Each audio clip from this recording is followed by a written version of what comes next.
ابھی سردی آ رہی ہے، جی جی تھوڑا سا موزوں کے مسح کے بارے میں ذرا سا. جی جی انشاءاللہ ہوگا تو سردی پر بھی ایک موضوع لے لیں گے. موزہ کا مسئلہ یہ ہے کہ ایک ہوتا ہے خف کہتے ہیں جو چمڑے کا بنتا ہے.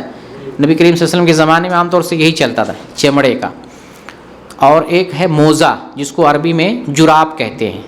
وہ باریک ہوتا ہے، نائلون کا یا سوتی کا ہو تو اس پر مسح کر سکتے ہیں. خف پر تو کر ہی سکتے ہیں جو چمڑے کا ہو، نائلون کا ہو اس پر بھی مسح کر سکتے ہیں. مسح کرنے کی شرطیں، ایک شرط یہ ہے کہ آپ وضو کر کے پہنے ہوں. دوسری شرط یہ ہے کہ وہ موزہ ٹخنے کو کور کر رہا ہو، پورا ٹخنا کور کر رہا ہو. تیسری شرط یہ ہے کہ وہ موزہ ایسا ہو جس سے جلد نمایاں نہ ہو، ظاہر نہ ہو رہی ہو، موٹا دبیز قسم کا ہو. اور اسی طریقے سے ایک شرط یہ ہے کہ زیادہ پھٹا وٹا نہ ہو. بہت سے موزے پھٹے وٹے ہوتے ہیں تو زیادہ پھٹا نہ ہو. اور اسی طریقے سے اور کئی شرطیں ہیں کہ مسح اس وقت کریں گے جب جو ہے مسح کی مدت ہو. مسح کی مدت ختم ہو جائے تو اس کے بعد جو ہے مسح نہیں کر سکتے ہیں. تو یہ چند شرطیں ہیں مسح کرنے کے لیے موزہ پر.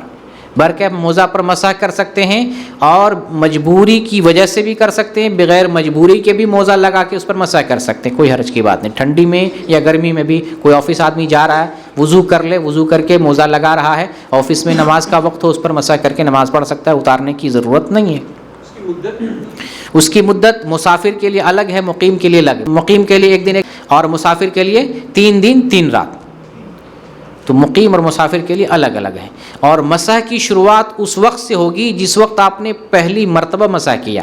جیسے میں نے ابھی جیسے موزہ لگایا ہے تو میں عصر سے پہلے موزہ لگایا ہوں اور عصر سے پہلے وضو کیا، موزہ لگایا.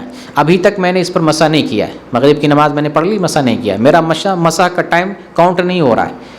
جب وضو ٹوٹ جائے گا اور پہلی دفعہ جب مسح کروں گا اس ٹائم سے مسح کا وقت شروع ہوتا ہے، اس وقت سے 24 گھنٹہ.